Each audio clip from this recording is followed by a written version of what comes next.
अशनीर कहते हैं कि जब वो जनवरी 2015 में अमेरिका एक्सप्रेस के लिए जॉब करते थे तब उनकी मुलाकात उनके आईआईटी दिल्ली के बैचमेट अलबिंदर सिंह ढींढसा से हुई, जिन्होंने अभी रिसेंटली जोमेटो को छोड़ा था और ग्रोफर्स नाम की नई कंपनी को स्टार्ट किया था। अलबिंदर ने अशनीर से कहा कि वो इन्वेस्टर्स से पैसा लेना चाहते हैं, इसलिए वो चाहते हैं कि अशनीर उनकी हेल्प करें प्रेजेंटेशन बनाने के लिए, जिसे दिखाकर वो इन्वेस्टर्स से पैसा ले सके। जब अशनीर ने अलबिंदर के साथ बैठकर उनकी प्रेजेंटेशन बनवाई तो अलबिंदर ने उन्हें कहा कि तू भी हमारे साथ ग्रोफर्स ज्वाइन कर सकता है। अशनीर को उस वक्त एमएक्स की जॉब से 80 लाख रुपए साल के मिल रहे थे। अलबिंदर ने कहा कि अभी तो हम इतने सारे पैसे नहीं दे सकते, लेकिन हम तुझे साल के 40 लाख रुपए दे सकते हैं और साथ में कंपनी के 40 लाख रुपए के शेयर। फिर अशनीर ने कहा कि ठीक है, लेकिन मेरी एक शर्त है, अगर कंपनी की वैल्यू $8 बिलियन हो जाती है जैसे कि उस वक्त फ्लिपकार्ट की थी, तो मुझे भी 100 करोड़ मिलने चाहिए, जिस पर अलबिंदर ने इसे एक्सेप्ट कर लिया। अशनीर को अलबिंदर पर विश्वास था, इसलिए उन्होंने डील एक्सेप्ट कर ली और उनका स्टार्टअप ज्वाइन कर लिया। कंपनी ज्वाइन करने के बाद अशनीर ने पूरी मेहनत करी, कंपनी के लिए केस भी लड़े। जैसे कि जिस दिन उन्होंने कंपनी को ज्वाइन किया था उसी दिन अरविंदर ने कहा यार कल एक पंगा हो गया। हुआ है कि हमें रोज के 13 ऑर्डर्स आते थे और कल 30 आ गए, जिसमें से एक ऑर्डर मिस्टर कपूर का था, जिन्होंने एक नई ऑर्गेनिक वेजिटेबल की दुकान खोली है और अपनी ही दुकान से उन्होंने हमारी ऐप को यूज करके सब्जियां मंगाई और हमारे मैनेजर ने उनकी दुकान की जगह एक लोकल दुकान से उन्हें सब्जियां दे दी, जिसकी वजह से उन्होंने हमारे ऊपर FIR कर दी है और ये केस अब तुझे देखना है। अशनीर ने पहले तो मिस्टर कपूर से बात करी, लेकिन बात करने के बाद उन्हें पता चला कि वो अपनी FIR को वापस नहीं लेंगे। अब हुआ ये कि FIR को हटाने के लिए उन्होंने हाई कोर्ट की मदद ली, लेकिन जो लॉयर उन्होंने किया था वो जोली LLB की तरह था। उसने अपने पंजाबी एक्सेंट में कहा ग्रोवर साहब जी छड्डो मट्टी पाओ, मैंने केस रफा दफा करवा देना है। लेकिन ओवर कॉन्फिडेंस या कम प्रिपरेशन की वजह से वो केस हार गए। उन्होंने जल्दी ही सुप्रीम कोर्ट के फेमस लॉयर गोपाल सुब्रमण्यम के बेटे गिरी सुब्रमण्यम की मदद ली और दोबारा से हाई कोर्ट में केस किया, ताकि हाई कोर्ट इस केस को दोबारा से रिजेक्ट करे और उन्हें सुप्रीम कोर्ट जाने का मौका मिले। जैसे ये केस सुप्रीम कोर्ट गया, उन्होंने गिरी सुब्रमण्यम से कहा कि वो अपने डैड को कहे उनका केस लड़ने के लिए। गोपाल सुब्रमण्यम हर एक हियरिंग का 7.5 लाख रुपीज लेते थे। जब उन्होंने ये केस सुना तो वो बहुत ज्यादा हंसने लग गए कि 500 रुपए की सब्जी के लिए तुम्हारे ऊपर केस कर दिया। इस केस के जज जगदीश सिंह खेहर थे, जो कि बाद में इंडिया के 44th चीफ जस्टिस बने। गोपाल सुब्रमण्यम ने अशनीर को बताया कि ये जज बहुत ही स्ट्रिक्ट है और काफी ज्यादा चांसेस है कि तुम ये केस हार जाओगे। इसका मतलब ये है कि ग्रोफर्स बिजनेस स्टार्ट होने से पहले ही खत्म हो जाएगा और किसी एक फाउंडर को जेल भी जाना पड़ सकता है। उस दिन जितने भी केस जज के पास आ रहे थे वो आते ही फाइल को नीचे फेंक रहे थे। इसका मतलब था कि केस रिजेक्ट है। जब अशनीर के केस की बारी आई तो सुब्रमण्यम ने स्टार्ट कुछ इस तरीके से किया, सर ये मेरी लाइफ का सबसे इंटरेस्टिंग केस है। इमेजिन करो कि आपको किसी ने आम दिया है ये कहकर कि आम बहुत मीठा है, आपने आम खाया और वो आम मीठा नहीं था, तो इसका मतलब यह है कि कोई भी केस लेकर सुप्रीम कोर्ट आ जाएगा और हम इन छोटे छोटे केसों पर अपना टाइम वेस्ट करते रहेंगे। जब जज ये केस सुनने लग गए तो मिस्टर सुब्रमण्यम ने कहा कि अगर सच में ये केस ट्रू है तो वो 500 रुपए की सब्जी कहाँ पर है, और इस तरह से केस बंद कर दिया गया। इसके अलावा अशनीर ने ग्रोफर्स कंपनी की वैल्यूएशन को ऑलमोस्ट 10 गुना करने में मदद करी। लेकिन एक दिन अशनीर की वाइफ ने उनको कहा कि अलबिंदर का दिल साफ तो है ना, क्योंकि ये लोग अपने कुछ शेयर्स बेच रहे हैं और एक फॉर्च्यूनर ले रहे हैं और तुम्हारे शेयर्स लॉक्ड है। इवन इस कंपनी के अंदर नए लोग जो तुमसे जूनियर पोस्ट में ज्वाइन कर रहे हैं उनकी स्टार्टिंग सैलरी ही 1 करोड़ रुपए है, तुम्हारी सैलरी से 2.5 गुना ज्यादा। अशनीर को ये बात रियलाइज हुई और उन्होंने अरविंदर से इस बारे में बात की। इस पर अरविंदर ने कहा कि हाँ यार ये बात मेरे माइंड से स्किप हो गई थी, तुम अपनी सैलरी को रिवाइज कर लो। अब अशनीर ही CFO थे तो उन्होंने अपनी सैलरी उस वक्त 75 लाख रुपए रख ली, जबकि वो उसको 80 लाख रुपए तक ले जा सकते थे, क्योंकि अशनीर को लगा कि कंपनी को इन पैसों की जरूरत होगी। ग्रोफर्स के एक और फाउंडर थे सौरभ, जो कि कुछ लोगों को हायर कर रहे थे जो अपने काम में ज्यादा अच्छे नहीं थे। जब अशनीर ने इन चीजों को पॉइंट करना स्टार्ट किया तो बात यहाँ तक आ गई कि उन्हें इस कंपनी को छोड़ने के लिए कहा गया। इसके लिए अरविंदर ने अशनीर को गुड़गांव में ओबरॉय होटल में बुलाया। जब अशनीर ने कहा कि अभी कंपनी की वैल्यूएशन 8 बिलियन तो नहीं हुई है जैसा हमने सोचा था, लेकिन $370 मिलियन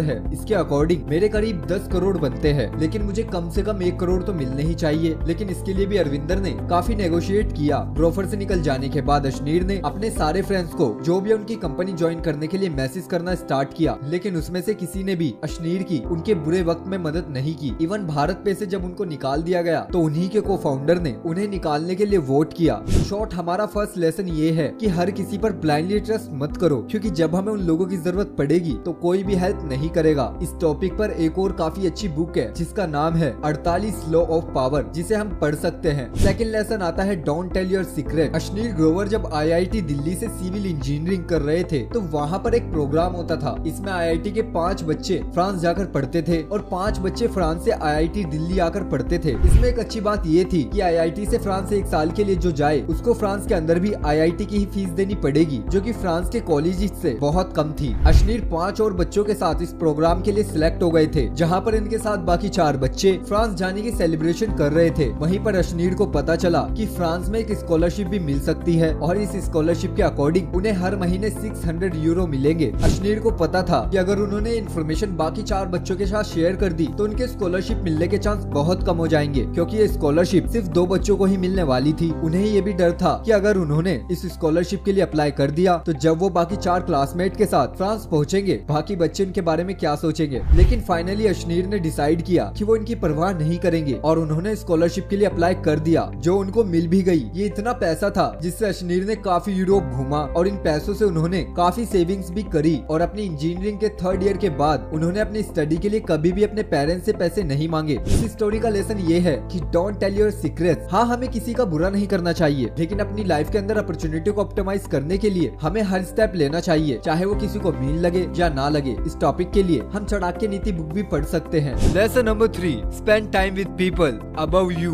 दोस्तों, अशनीर ग्रोवर के मामा जी कनाडा में रहते हैं, इसलिए दोस्तों बचपन में अशनीर अपनी मदर और सिस्टर के साथ उनको मिलने के लिए कनाडा चले गए। दोस्तों, कनाडा के साथ वो US और यूरोप भी गए। अशनीर कहते हैं कि पहले वो दिल्ली को ही अच्छा समझते थे, लेकिन दोस्तों कनाडा के अंदर जो उन्होंने लोगों का लाइफस्टाइल देखा और उनके काम करने के तरीके को देखा, तब उसको देखकर उनके एम्बिशंस बढ़ गए और वो ये सोचने लगे कि उनको भी लाइफ के अंदर कुछ बड़ा करना है। इवन दोस्तों, जब IIT दिल्ली से उनको फ्रांस जाने का मौका मिला तो उन्होंने देखा कि फ्रेंच स्टूडेंट बहुत ही ज्यादा ऑर्गेनाइज थे। वो अपने साथ पेंसिल बॉक्स रखते थे और साथ में डिफरेंट कलर्स के पेन, जो प्रोफेसर कह रहे हैं वो उन चीजों को रेड कलर से लिखते थे, जो प्रोफेसर बोर्ड पर पढ़ा रहा है उसको वो अपनी कॉपी में ग्रीन कलर से लिखते और जो खुद उनके माइंड के अंदर थॉट्स आ रहे हैं उसको वो ब्लू पेन से लिखते। इवन दोस्तों, वहाँ पर उन्होंने देखा कि जैसे इंडिया में हम सिर्फ टॉपर्स स्टूडेंट को सेलिब्रेट करते हैं, लेकिन दोस्तों फ्रांस के कॉलेजेस में अपने बैच के लास्ट पोजीशन वाले स्टूडेंट्स के लिए भी खुश होते हैं कि हमने बिलो एवरेज बच्चे को भी कॉन्सेप्ट समझा दिया। इन शॉर्ट दोस्तों, इस पॉइंट का लेसन ये है कि सिर्फ अपने लेवल के लोगों के साथ मत रहो, बल्कि दोस्तों अपने से जो लोग आगे हैं उनके साथ रहो, ताकि उन लोगों के काम करने के तरीके से हम भी सीख सके और अपने एम्बिशंस को हम बढ़ा सके कि हमको भी लाइफ के अंदर कुछ बड़ा करना है। इसके लिए दोस्तों 2 बुक्स हम पढ़ सकते हैं, अवेकन द जायंट विदिन और unlimited power. Lesson number 4, always try to give preference to your family. दोस्तों, अशनीर ने हमेशा अपनी फैमिली को साथ रखा और एग्जाम्पल ग्रोफर्स के टाइम पर अशनीर ने अपनी वाइफ माधुरी की help Lee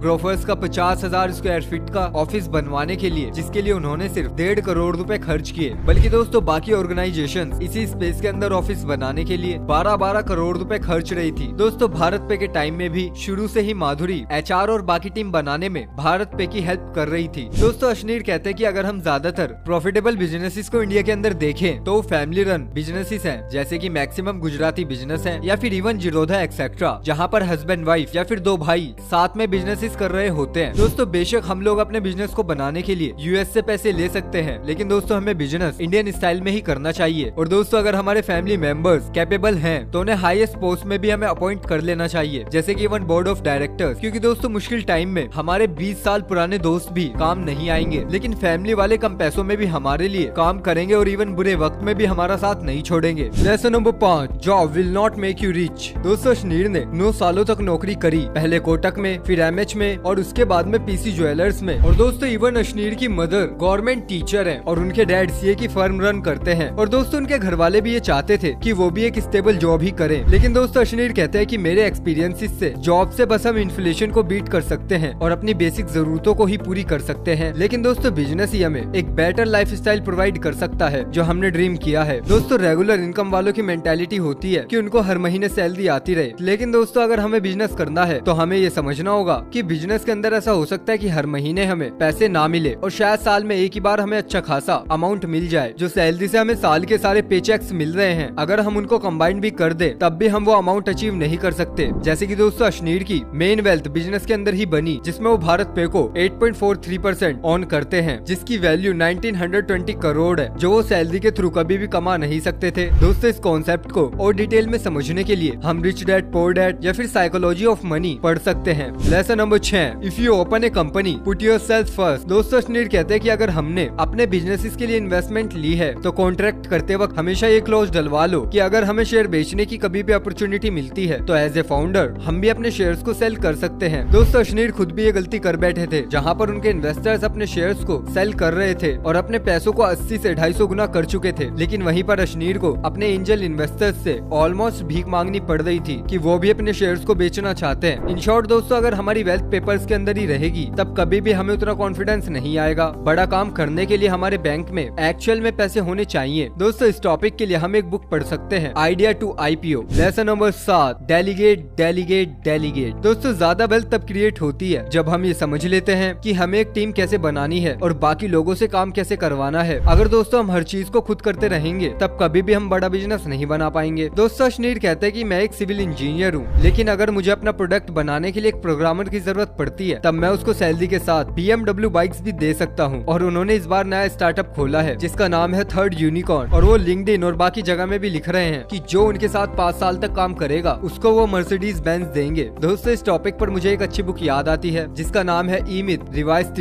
and high output management. तो दोस्तों ये थी हमारी आज की वीडियो। आई होप आपको इन्फॉर्मेशन पसंद आई होगी, और अगर आपको इन्फॉर्मेशन पसंद आई तो प्लीज आज चैनल को सब्सक्राइब कर दो, वीडियो को लाइक कर दो। मिलते हैं बहुत जल्द आपसे अगली वीडियो में, तब तक के लिए बाय बाय, अपना ख्याल रखिएगा।